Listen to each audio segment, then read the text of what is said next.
Le sorgho et ses petits grains est une des céréales anciennes, parfois appelée le petit maïs car les deux plantes se ressemblent effectivement bien que le sorgho soit plus bas.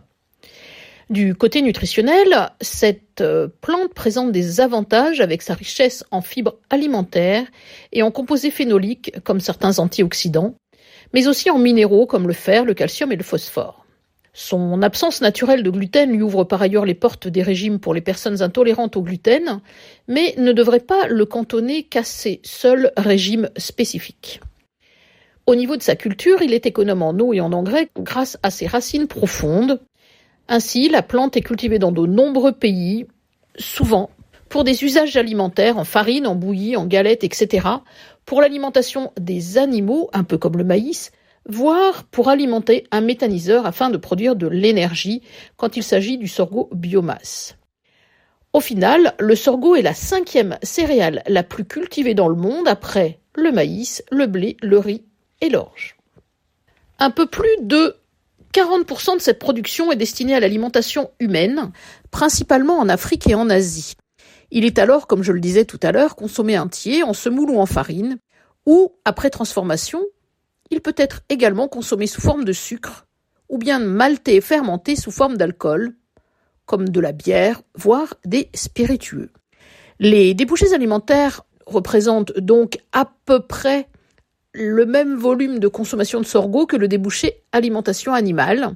Peut-être un peu plus pour ce débouché-là, puisque la production de sorgho fourragère est utilisée en ensilage ou en grains incorporés aux aliments du bétail transformés.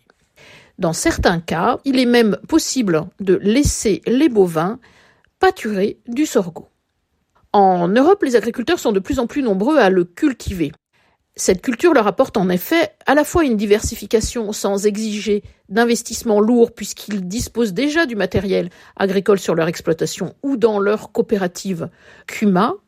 Elle apporte également une réponse agronomique face au réchauffement climatique puisque le sorgho n'a pas besoin d'irrigation et que 85% des surfaces agricoles en Europe ne sont pas irriguées. Autre argument, les rendements progressent car les sélectionneurs ont compris l'intérêt de travailler sur cette céréale, même si les efforts consacrés au sorgho sont loin d'être ceux consacrés au maïs ou au blé. Les surfaces se développent et sécurisent les approvisionnements. Cette augmentation des surfaces ainsi que les bons niveaux de rendement, notamment en Europe centrale et de l'Est, permettent de disposer d'une production globale de plus de 1,3 million de tonnes.